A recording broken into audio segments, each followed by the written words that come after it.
di sini nih, atau ketemu orang ini nih, pejabat siapa gitu, kemudian segala macam lah itu. Makanya kalau di sosial media itu namanya juga sosial media ya, sosmed itu ya namanya sarana sarana di dunia maya untuk bisa bersosialisasi ya, karena tadi ada fenomena sosial. Nah, gitu. Status menampakkan kepribadian seseorang.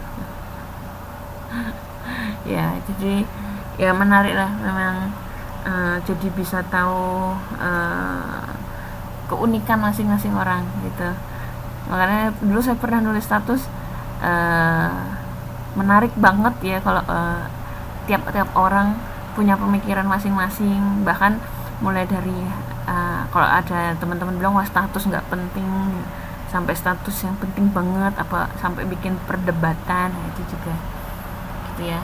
Ini sorry ini agak menyimpang jauh, tapi semoga teman-teman ketika melihat Facebook itu nggak cuma sekedar bikin status ya tapi juga mengamati bagaimana gitu. Terus fraudulence, status menggambarkan seseorang, menggambarkan apa yang tampak saja sih mbak, kan kadang karena itu bahasa tulis gitu ya, kita nggak tahu orang aslinya itu seperti apa karakternya, tapi memang sedikit ya paling nggak bisa menggambarkan gitu ya, seperti apa karakter orang tersebut gitu. Kepo, oh kepo itu penting mbak. Kadang kalau bilang wah ngapain nih kepo, kepo itu penting untuk mendapatkan informasi. Oke, itu ya. Lanjut fraudulence ya. Fraudulence ini saya tambahkan aja ya, ini kenapa ada istilah-istilah ini supaya teman-teman paling tidak tahu lah ya apa konteks-konteksnya. Fraudulence ini di sini disebutkan itu kayak anak kecil kok berantem kan, kalau saya wah rebutan apa, wah kamu aku nggak dapat, nanti aku bilang sama bapakku gitu, bapakku polisi, wah bapakku ini, atau ibunya apa gitu ya, suka dibilang kakakku ini. Nah itu nggak cuma anak kecil aja sih, kadang orang gede pun juga gitu, misalnya ditilang ditilang apa polisi, itu sering banget. Teman saya tuh pakai alasan kayak gitu ya, wah pak jangan ditilang, nanti saya bilang sama om saya yang siapa satu posisi jabatan di polisian gitu ya. Itu istilahnya kalau di sini kita bahasa kerennya backingan gitu ya, di backing sama siapa. Di sini sebutkan bahwa supaya diharapkan lawan jadi nggak berani gitu ya. Wah saya kenal sama orang ini loh, saya nih gitu, istilahnya cari backingan, gengsi. Itu kalau ya yang sering banget saya dengar tuh ya, itu kalau konteksnya orang ditilang supaya nggak bayar sama polisinya, akhirnya dia nyebut nama-nama pejabat polisi gitu. Oke. Ada yang pernah mengalami? Ada pernah mengalami nggak tuh pakai backingan? Kasusnya banyak ya, kasus-kasus backingan ini, termasuk misalnya mau masuk, apalagi dulu kan isunya mau masuk PNS harus punya backingan, omnya, tantenya lah, pak D-nya, siapanya itu pejabat di PNS tersebut, di birokrat tersebut gitu. Banyak lah ya. Kalau bahasa kerennya nepotisme gitu ya, KKN gitu ya, N nepotisme gitu, orang dalam. Nah itu backingan, itu istilah-istilah kayak gitu, itu namanya fraudulence. Saya juga baru ini nih, baru tahu istilah fraudulence. Gitu ya. Jadi backingan. Oke. Nah, agen pengendalian sosial ya, sedikit ada polisi, pengadilan, sekolah, keluarga, pengadilan ada, tokoh masyarakat, media massa, mahasiswa.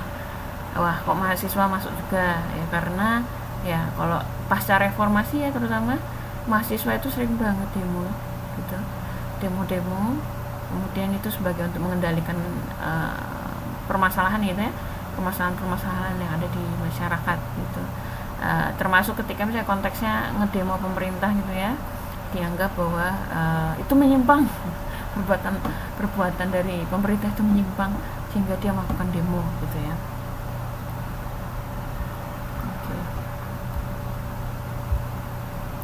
Oke, nah ini review pembelajaran. Saya pengen tanya nih ke teman-teman karena ini kan pertemuan terakhir ya untuk tutorial online. Jadi saya mau tanya apa saja yang sudah teman-teman pelajari selama ini, selama 2 semester ya. Semester yang kemarin sama sekarang sudah belajar apa saja, atau yang istilahnya bukan nggak cuma itulah, apa yang paling berkesan itu mempelajari tentang apa di konteks sosiologi. Nah ini gambarnya teman-teman, nggak ada yang cowok tapi ya mbak, itu gambarnya ada cowok. Yo ada, silakan ketik, silakan mbak mau nganggap yang mana itu, yang nunjuk tangan yang mana, yang tangannya 2 ke atas. Jelek-jelek semua ini anak-anak bule, ala bule mbak. Anak-anak Indonesia nanti beda ini gambarnya. Pertanyaan apa ya? Oh, pertanyaan saya, apa yang teman-teman paling ingat lah istilahnya, paling nangkep, paling nangkep pembelajaran apa selama 2 semester ini, kemudian sudah belajar apa saja gitu ya dari sisi konteks belajar sosiologi. Selain masalah nulis ya. Saya belajar menulis esai mbak. Coba kalau dilihat-lihat lagi tugas-tugasnya, karena sudah nulis sampai hampir 1 buku kali ya.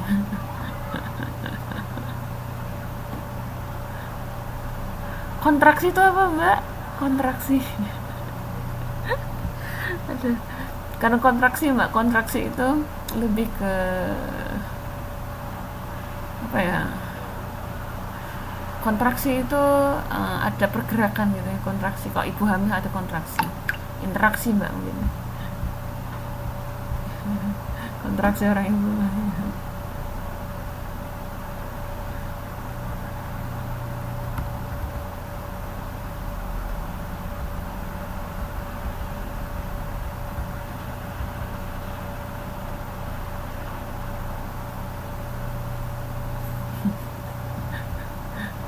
Belajar cerpen. Asimilasi.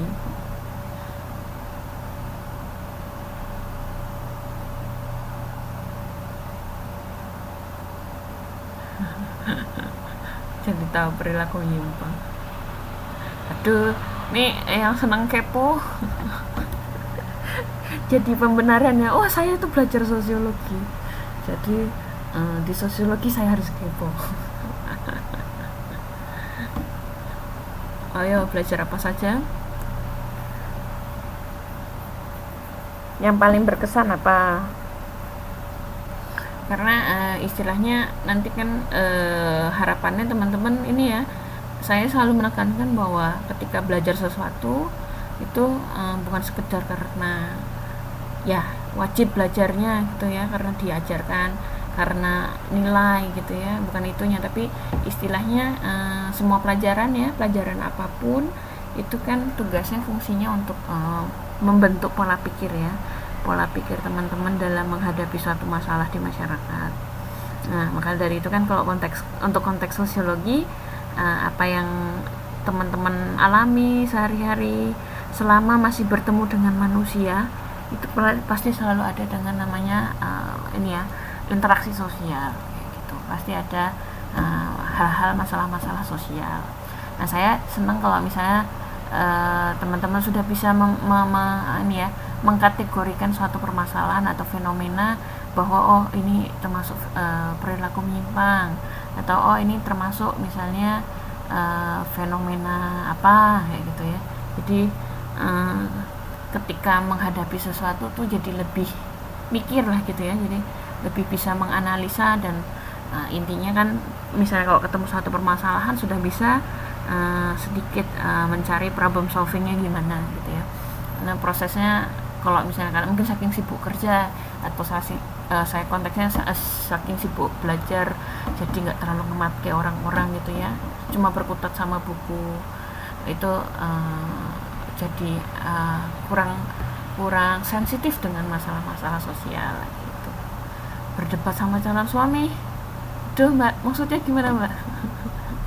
Sensitif saya masalah calon suami. Wah, ini paling berkesan foto sama saya, posenya unyu. Oke. Saya masih penasaran tadi maksudnya apa ini berdebat sama calon suami, Mbak. Gitu ya. Dan diharapkannya juga kok apa ya, teman-teman jadi lebih sadar juga dengan sekeliling kalian gitu ya. Entah itu di Taiwan maupun di Indonesia. Karena masalah sosial itu banyak lah kayaknya, dan selama masih ada manusia di muka bumi pasti ada masalah gitu ya. Dan itu membantu untuk jadi lebih sadar gitu ya, sadar terhadap lingkungan, karena bagaimanapun manusia nggak ada yang bisa hidup sendiri gitu.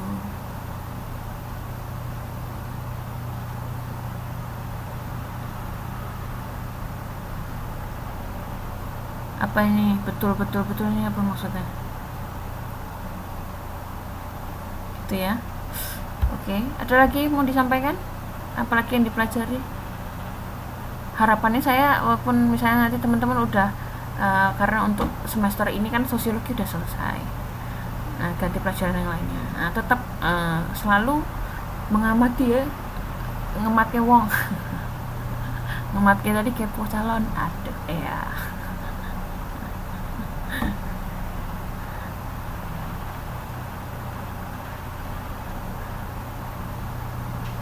Kalau apa ini, kalau udah apa nih, kalau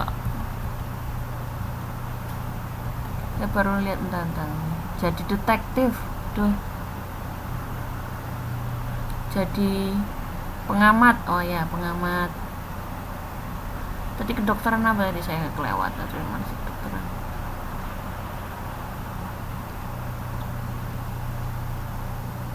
Kalau udah punya anak boleh kuliah di bidang kesehatan. Oh boleh aja mbak, kenapa enggak? Bidang kesehatan itu luas gitu ya. Jiwa peneliti, jiwa pengamat ya mas diri, macam-macam ya. Saya juga seneng ngamatin, pokoknya setiap ada orang deh saya suka tiba-tiba diem terus ngeliatin orang terus. Maksudnya bukan dengan aneh ya, terus langsung coba mengira-ngira gitu, hal menarik yang kayak apa. Misalnya gampangnya gini kan, kalau di sini kan jam buang sampah itu kan ada jam sendiri ya, jam tertentu, daerah tertentu ada jam berapa gitu. Nah saya kan kalau di tempat saya itu jam 7:30. Makanya saya lihat kadang kok untuk teman-teman Indonesia gitu ya yang kerjanya di daerah sekitar sini, salah satu bentuk kesempatan untuk berkumpul ya, gathering gitu ya, berinteraksi sosial itu adalah saat buang sampah. Saya juga senengnya menggunakan kesempatan buang sampah itu untuk ngobrol juga kan. Kadang karena sibuk belajar atau sibuk kerja kan juga jarang bisa ketemu. Kalau misalnya pengen ketemu, pengen ngobrol, ya udah buang sampah bareng, ngobrol, iya piye kabare gitu. Kok saya di sini 7:30 gitu, 7:30 malam. Jadi banyak lah hal-hal menarik, termasuk misalnya orang-orang Taiwan suka ngeliat yang ya pokoknya setiap orang-orang itu selalu suka saya amati. Misalnya kalian lagi ngomong pun saya suka amati juga, oh ini orang karakternya gini. Jadi detektif gitu. Ngumpul di taman bawa akong, wah itu juga kadang ngemetin, mengamati orang-orang yang mengamati itu juga bisa.